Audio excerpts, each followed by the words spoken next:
ಸಮಸ್ತ ವಿಷ್ಣುವರ್ಧನ ಅಭಿಮಾನಿಗಳಿಗೆ ವಿಷ್ಣು ಸೇನೆ ಒಂದು ಶುಭ ಸುದ್ದಿ ಕೊಟ್ಟಿದೆ. ಅದು ಸದ್ಯಕ್ಕೆ ಕೊಂಚ ನಿರಾಳ ಪಡುವಂತಹ ವಿಚಾರ. ಅದನ್ನು ಈಗ ತಿಳಿಸ್ಕೊಡೋದಕ್ಕೆ ನನ್ನ ಜೊತೆಗೆ ವಿಷ್ಣು ಸೇನೆ ಸಮಿತಿಯ ಅಧ್ಯಕ್ಷರು ವೀರಕಪುತ್ರ ಶ್ರೀನಿವಾಸ್ ಅವರಿದ್ದಾರೆ. ಬನ್ನಿ ಮಾತನಾಡಿಸ್ತೀನಿ ಸರ್. ಆ ವಿಚಾರನ ತಾವೇ ಹಂಚ್ಕೊಳ್ಳಿ. ನಮಸ್ತೆ. ಈಗಾಗಲೇ ನಿಮ್ಗೆ ಗೊತ್ತಿತ್ತು, ಯಜಮಾನರ ಸ್ಮಾರಕ ಪುಣ್ಯಭೂಮಿ ನೆಲಸಮ ಆದಾಗ ಸುದೀಪ್ ಸರ್ ಒಂದು ವಾಯ್ಸ್ ನೋಟ್ ಕಳಿಸಿದರು, ಅಂದರೆ ಒಂದು ವಿಡಿಯೋ ಮಾಡಿದರು. ಅವರು ಬದುಕಿದ್ದಾಗಲೇ ಏನೂ ಬೇಡಲಿಲ್ಲ, ಅವ್ರಿಗೋಸ್ಕರ ಎಷ್ಟು ಬೇಡೋದು, 10 ದಿವಸ ಅಳಬೇಕು, 11ನೇ ದಿವಸ ನುಗ್ಗಬೇಕು ಅಂಥೇಳಿ ಅವರು ಆ ಮಾತನ್ನು ಉಳಿಸ್ಕೊಂಡು ಈಗ ಒಂದು ಅರ್ಧ ಎಕರೆ ಜಮೀನನ್ನು ವಿಷ್ಣುವರ್ಧನ್ ಅವರ ಒಂದು ದರ್ಶನ ಕೇಂದ್ರಕ್ಕಾಗಿ ಬೆಂಗಳೂರಲ್ಲಿ ವ್ಯವಸ್ಥೆ ಮಾಡ್ತಿದ್ದಾರೆ. ಅದನ್ನು ಅವರು ಇವತ್ತು ಈ ಸುದ್ದಿಯನ್ನು ನನ್ನ ಜೊತೆಗೆ ಹಂಚ್ಕೊಂಡ್ರು. ಅವರ ಪರವಾಗಿ ನಾನು ನಾಡಿನ ಸಮಸ್ತ ಅಭಿಮಾನಿಗಳಿಗೆ ತಿಳಿಸ್ಲಿಕ್ಕೆ ಬಂದಿದ್ದೇನೆ. ಸೊ ಒಂದಷ್ಟು ಈ ದುಃಖದ ಹೊತ್ತಲ್ಲಿ ಇದೊಂದಷ್ಟು ಸಮಾಧಾನ ಕೊಡುವಂಥ ವಿಷಯ ಅಂದ್ಕೊಂಡಿದ್ದೀನಿ. ಆದರೆ ನಮ್ಮ ಹೋರಾಟ ಪುಣ್ಯಭೂಮಿಗೋಸ್ಕರನೇ ಆಗಿರುತ್ತೆ. ಅದರ ಮಧ್ಯದಲ್ಲೂ ಕೂಡ ಇದೊಂದು ಆಗಲಿ ಅನ್ನೋಂಥದ್ದು. ಓಕೆ, ಅದು ಪರ್ಯಾಯ ಸ್ಮಾರಕದ ಬಗ್ಗೆ ತಾವು ಹೇಳ್ತಾ ಇದ್ರಿ. ಅದಕ್ಕೊಂದು ದರ್ಶನ ಕೇಂದ್ರ ಅಂತ ತಾವು ಹೆಸರಿಟ್ಟಿದ್ದು, ಅದ್ರ ಬಗ್ಗೆ ವಿವರವಾಗಿ ಹೇಳೋದಾದರೆ? ಆಗ ಈಗ ಬೆಂಗಳೂರಲ್ಲಿರುವಂತಹ ಅಸಂಖ್ಯಾತ ಅಭಿಮಾನಿಗಳಿಗೆ ಸೆಪ್ಟೆಂಬರ್ 18 ಮತ್ತು ಡಿಸೆಂಬರ್ 30ಗೆ ಎಲ್ಲಿಗೆ ಹೋಗಬೇಕು ಅಂತ ಗೊತ್ತಿಲ್ವಲ್ಲ. ಸೊ ಅವರೆಲ್ಲರೂ ಒಂದು ಕಡೆಗೆ ಬಂದು ಅವರನ್ನು ಸಂಭ್ರಮಿಸಬೇಕು, ಅವರ ನೆನಪಲ್ಲಿ ಆ ದಿನವನ್ನು ಕಳಿಬೇಕು ಅಂತ ಅಂದ್ಕೋತಾರೆ. ಅವ್ರಿಗೆ ಬೆಂಗಳೂರಲ್ಲಿ ಏನೂ ಇಲ್ಲ ಅಂತಂದರೆ ತುಂಬ ಜನ ಕಷ್ಟ ಆಗುತ್ತೆ. ಸೊ ಈ ಕಾರಣಕ್ಕೋಸ್ಕರ ಒಂದು ದರ್ಶನ ಕೇಂದ್ರ, ಡಾಕ್ಟರ್ ವಿಷ್ಣುವರ್ಧನ ದರ್ಶನ ಕೇಂದ್ರ ಅಂತ ಮಾಡಿ ಒಂದು 25 ಅಡಿದು ಪುತ್ಥಳಿ ಅಂತ ಮಾಡ್ತಾಯಿದ್ದೀವಿ. ಅದಾದಮೇಲೆ ಅಲ್ಲೊಂದು ಉದ್ಯಾನವನ, ಅಲ್ಲಿ ಒಂದು ಗ್ರಂಥಾಲಯ ಮತ್ತು ಯಜಮಾನರ ನೆನಪುಗಳನ್ನು ತರುವಂತಹ ಒಂದು ಗ್ಯಾಲ್ರಿ, ಈ ಥರದ್ದೆಲ್ಲ ಒಂದಷ್ಟು ಪ್ಲ್ಯಾನ್ ಮಾಡಿದ್ದೇವೆ. ಜೊತೆಗೆ ಹಾಗಂತ ಇದು ಪುಣ್ಯಭೂಮಿಗೆ ಪ್ಯಾರ್ಲಲ್ಲೋ ಮೈಸೂರಿನ ಸ್ಮಾರಕಕ್ಕೂ ಪ್ಯಾರ್ಲಲ್ಲೋ ಅಲ್ಲ, ಒಂದು ಮಾಮೂಲಿ 16 ಕಡೆ ಪುತ್ಥಳಿಗಳು ಅದೆಲ್ಲ ಇದ್ದಾವಲ್ಲ, ಹಾಗೆ ಇದು ಒಂದು ಅಷ್ಟೇ. ಸೊ ಆದರೆ ವಿಶೇಷವಾಗಿರುತ್ತೆ. ಪ್ರತಿ ಅಭಿಮಾನಿಗೂ ಬೆಂಗಳೂರಿಗೆ ಬಂದಂಥವ್ರಿಗೆ ಒಂದು ಪ್ರವಾಸಿ ಕೇಂದ್ರವಾಗಿ ಇದು ಇರುತ್ತೆ ಅನ್ನೋಂಥ ಮಾತನ್ನು ಮಾತ್ರ ಖಚಿತವಾಗಿ ಹೇಳಬಲ್ಲೆ. ಓಕೆ, ಇದಕ್ಕಾಗುವಂಥ ಖರ್ಚು ವೆಚ್ಚ ಎಲ್ಲ ಸಾಕಷ್ಟಿರುತ್ತೆ. ಜೊತೆಗೆ ಆ ಖರ್ಚು ವೆಚ್ಚನ ನಿಭಾಯಿಸೋರು ಯಾರು, ಜೊತೆಗೆ ಅದು ಪ್ಲ್ಯಾನ್ ಪ್ರಕಾರ ನಿಮ್ಮ ಪ್ಲ್ಯಾನ್ ಅಂದರೆ ಎಷ್ಟರೊಳಗಡೆ ನೀವು ಪ್ಲ್ಯಾನ್ ಮಾಡ್ಕೊಳ್ಬೇಕು ಅದನ್ನು ಲೋಕಾರ್ಪಣೆ ಮಾಡೋದಕ್ಕೆ ಅನ್ನೋದು? ನಾವು ಖರ್ಚು ವೆಚ್ಚ ಒಂದು 4-5 ಜನ ಸೇರಿ ಮುಗಿಸ್ಬಿಡೋಣ ಅಂತ ಅಂದ್ಕೊಂಡಿದ್ದೀವಿ. ನಾವು ಒಂದು 4-5 ಜನ ಸಮರ್ಥವಾಗಿದ್ದೀವಿ. ನಾವೇ ಮುಗಿಸ್ಬಿಟ್ಟು ಅದನ್ನು ಯಾವುದೋ ಒಂದು ಋಣ ಸಂದಾಯ ಥರ ಮಾಡೋಣ ಅಂತ ಇದ್ದೀವಿ. ಆಮೇಲೆ ಇನ್ನೊಂದು ಕೆಲವರು ಇಲ್ಲ, ಅಭಿಮಾನಿಗಳು ಎಲ್ಲರೂ ಸೇರಿ ಇದು ಮಾಡಬೇಡಣ, ಯಾಕಂದರೆ ಅಭಿಮಾನಿಗಳಿಂದಲೇ ಸ್ಮಾರಕವನ್ನು ಪಡೆದಂತಹ ದೇಶದ ಏಕೈಕ ಕಲಾವಿದನಂಥ ಖ್ಯಾತಿ ಯಜಮಾನರಿಗೆ ಸಿಗುತ್ತೆ, ಅದರಿಂದ ಎಲ್ಲರೂ ಸೇರಿ ಮಾಡೋಣ ಅಂತಲೂ ಹೇಳ್ತಿದ್ದಾರೆ. ಸೊ ನಾವಿನ್ನೂ ಯಾವುದನ್ನು ಫೈನಲ್ ಮಾಡಿಲ್ಲ, ನಾವೇ ಮಾಡಿಬಿಡ್ತೀವಿ ಅಂತ ಅಂದ್ಕೋತೀವಿ. ಸೊ ಒಂದು ವೇಳೆ ನಾವೇ ಮಾಡಲಿಲ್ಲ ಅಂತಂದರೆ ಎಲ್ಲರೂ ಸೇರ್ತಾರೆ ಅಂತಂದರೆ ಅದಕ್ಕೆ ಯಾರೋ ಒಬ್ಬ ನಿವೃತ್ತ ನ್ಯಾಯಾಧೀಶರನ್ನ ಯಾರಾದರೂ ಒಂದು ಹಣಕಾಸು ಸಮಿತಿಗೆ ಇಟ್ಟು ಸೊ ಅವ್ರ ಮುಖಾಂತರ ಇದನ್ನೆಲ್ಲ ಮಾಡ್ತೀವಿ. ನಮಗೆ ಹಣಕಾಸು ವಿಷಯದಲ್ಲಿ ಇನ್ವಾಲ್ವ್ ಆಗಲಿಕ್ಕೆ ಇಷ್ಟ ಇಲ್ಲ. ಸೊ ಆ ಥರದ್ದು ಏನಾರು ಮಾಡ್ತೀವಿ, ಎಲ್ಲರೂ ಬರ್ತೀರಿ ಅಂದರೆ. ಇಲ್ಲಾಂದರೆ ನಾವೇ ಮಾಡ್ತೀವಿ ಅಂತಾರೆ, ಅದು ನಮ್ಮ ಖಾಸಗಿ ವಿಷಯ. ಸೊ ಅದು ಯಾರಿಗೂ ಲೆಕ್ಕ ಕೊಡಬೇಕು. ಅಂದರೆ ಮುಂದಿನ ವರ್ಷದೊಳಗಡೆ ಪ್ಲ್ಯಾನ್ ಮಾಡ್ಕೊಂಡಿದ್ದೀರಾ ಲೋಕಾರ್ಪಣೆ ಮಾಡಬೇಕು ಅಂತ? ಹೌದು, ಈ ಸೆಪ್ಟೆಂಬರ್ 18ಗೆ ಅಡಿಗಲ್ಲು ಹಾಕಬೇಕು ಅಂತಿದ್ದೀವಿ.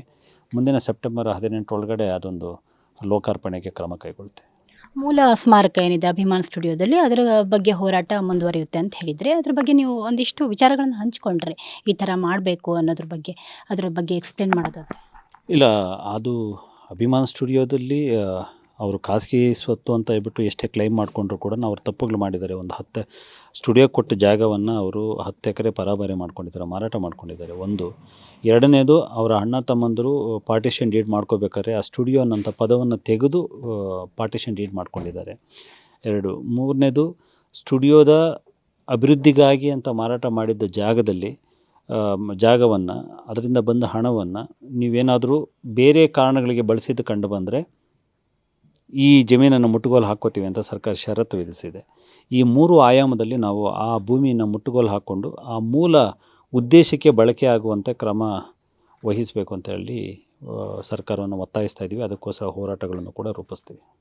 ಓಕೆ, ಈಗ ಮೂಲ ಸ್ಮಾರಕ ಇದ್ದಾಗ ಅದರಲ್ಲಿ ಅಸ್ಥಿ ಇಟ್ಟಿದ್ರು ಅಂತೇಳಿ ಕೇಳ್ಪಟ್ಟೆ. ಆ ಅಸ್ಥಿನ ಇಲ್ಲಿ ಸ್ಥಳಾಂತರ ಮಾಡಿದ್ರ, ಏನಾಯಿತು?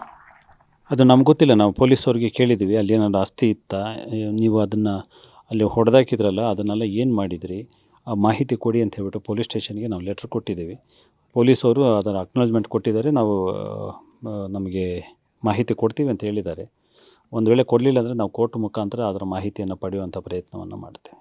ಈಗ ಗೀತಾ ಬಾಲಿ ಅವರು ಹೇಳ್ತಾರೆ, ನನ್ನ ವಿರೋಧನೂ ಕೂಡ ಇದೆ ಅಂಥೇಳಿ, ನಾನು ಕೂಡ ಕೇಸ್ ಹಾಕ್ತೀನಿ, ನಾನು ಹೋರಾಡ್ತೀನಿ, ಅದು ಆ ಜಾಗದಲ್ಲಿ ಮತ್ತೆ ಮರುಸ್ಥಾಪನೆಗೆ ನಾನು ಫ್ಯಾನ್ಸ್ ಜೊತೆ ನಿಲ್ತೀನಿ ಅಂತ ಹೇಳಿದರು. ಫ್ಯಾನ್ಸ್ ಪರವಾಗಿ ತಾವು ಹೇಳೋದಾದರೆ ಅದು ನಿಜ ಅನಿಸುತ್ತಾ? ಬಾಲಣ್ಣನವರ ಮಗಳಾದ ಬಾಲಿಯವರು, ಗೀತಾ ಬಾಲಿಯವರು, ಅವ್ರು ಯಾವತ್ತೂ ಆಡಿದ್ದನ್ನು ಮಾಡಿಲ್ಲ, ಮಾಡೋದನ್ನು ಆಡಿಲ್ಲ.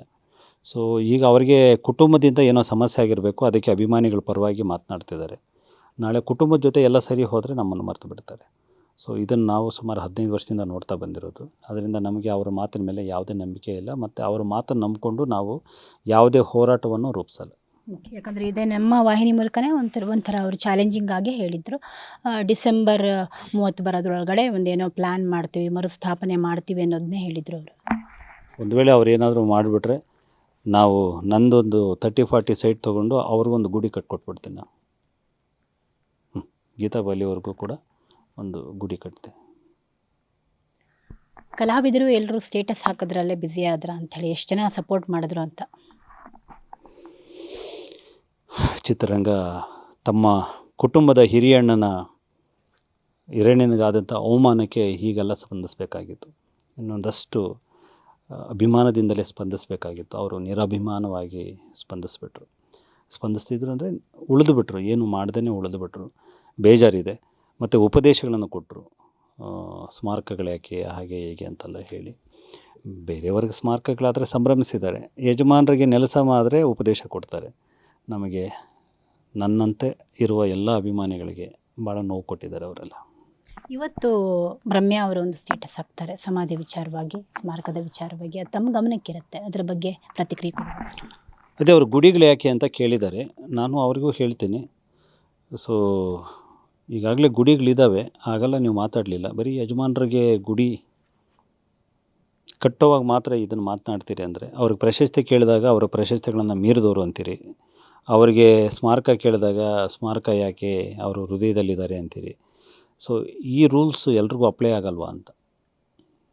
ಸೊ ಬನ್ನಿ, ಇದೊಂದು ಯಜಮಾನ್ರಿಗೂ ಕೂಡ ಹೊಸ ರೂಲ್ಸ್ ಬೇಡ, ಹಳೆ ರೂಲ್ಸಲ್ಲೇ ಒಂದು ಸ್ಮಾರಕ ಮಾಡಿಬಿಡೋಣ, ಒಂದು ಕರ್ನಾಟಕ ರತ್ನ ಪ್ರಶಸ್ತಿ ಸಿಕ್ಬಿಡಲಿ.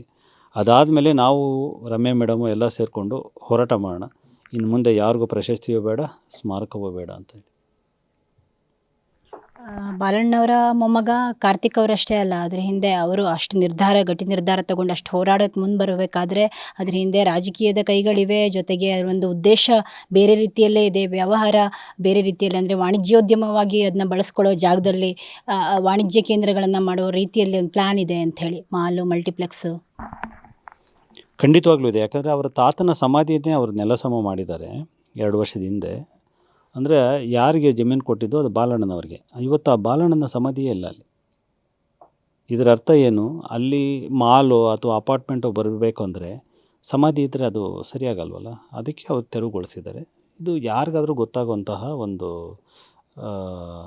ಸಾಕ್ಷಿ. ಸೊ ಆ ಹಿನ್ನೆಲೆಯಲ್ಲೇ ನಮಗೆಲ್ರಿಗೂ ಅನ್ನಿಸ್ತಾ ಇರೋದು ಅವರು ಮಾಲ್ ಕಟ್ಟಲಿಕ್ಕೆ ಹೊರಟಿದ್ದಾರೆ ಅಂತ. ಮತ್ತು ಅವರು ಗೀತಾ ಬಾಲಿ ಅವರು ಕೂಡ ಅದನ್ನೇ ಹೇಳಿದ್ದಾರೆ, ಇಲ್ಲೇನು ಮಾಲ್ ಕಟ್ಟುವಂತಹ ಪ್ಲ್ಯಾನ್ ಇದೆ ಅನ್ನುವಂಥ ಮಾತನ್ನು ನಿಮ್ಮ ಮಾಧ್ಯಮದ ಮುಖಾಂತರ ಹೇಳಿದ್ದಾರೆ. ಇದಕ್ಕೆಲ್ಲ ಇವೇ ಸಾಕ್ಷಿಗಳು. ಸೊ ಕೊನೆಯದಾಗಿ ಸರ್, ಈಗ ಅಭಿಮಾನ್ ಸ್ಟುಡಿಯೋದಲ್ಲಿದ್ದಂತಹ ಸ್ಮಾರಕದ ಹೋರಾಟ ಅಂತೂ ಕಂಟಿನ್ಯೂ ಆಗ್ತಾನೆ ಇರುತ್ತಲ್ವಾ? ಹೌದು, ಪುಣ್ಯಭೂಮಿಯನ್ನು ಬಿಡೋ ಮಾತಿಲ್ಲ. ಆ ಪುಣ್ಯಭೂಮಿ ನಾವು ಮೊದಲು ಅದು ಅಷ್ಟೇ ಉಳಿದ್ರೆ ಸಾಕು ಅಂತ ಅಂದ್ಕೊಂಡಿದ್ವಿ. ಈಗ ಆ ಅಭಿಮಾನ್ ಸ್ಟುಡಿಯೋ ಕೂಡ ಉಳಿಬೇಕು ಅನ್ನೋಂಥದ್ದು ನಮ್ಮ ಆಸೆ. ಸೊ ಯಾವ ಮೂಲ ಉದ್ದೇಶಕ್ಕೆ ಅದು ಕೊಟ್ಟಿದ್ರು ಅದೇ ಉದ್ದೇಶಕ್ಕೆ ಉಳಿಬೇಕು ಅಂತ ಹೇಳ್ಬಿಟ್ಟು ಅದು ಹೋರಾಟ ಮಾಡ್ತೀವಿ. ಈಗ ನಾವು 15 ವರ್ಷ ನೊಂದಿದ್ದೀವಿ ಅಂತಂದರೆ ಆ ನೋವು ಹೇಗಿರುತ್ತೆ ಅಂತ ಹೇಳ್ಬಿಟ್ಟು ಬಾಲಣ್ಣನ ಕುಟುಂಬಕ್ಕೂ ಗೊತ್ತಾಗಲಿ ಅಂತ ಅಷ್ಟೇ. ಧನ್ಯವಾದ ಸರ್ ತಮ್ಮ ಸಮಯಕ್ಕೆ. ಸೊ ಇದು ವೀರಕಪುತ್ರ ಶ್ರೀನಿವಾಸ್ ಅವರ ಮಾತು. ಕ್ಯಾಮ್ರಾ ಪರ್ಸನ್ ಅಕ್ಷಯ್ ಜೊತೆ ಭಾರತಿ ಪಬ್ಲಿಕ್ ಟಿವಿ.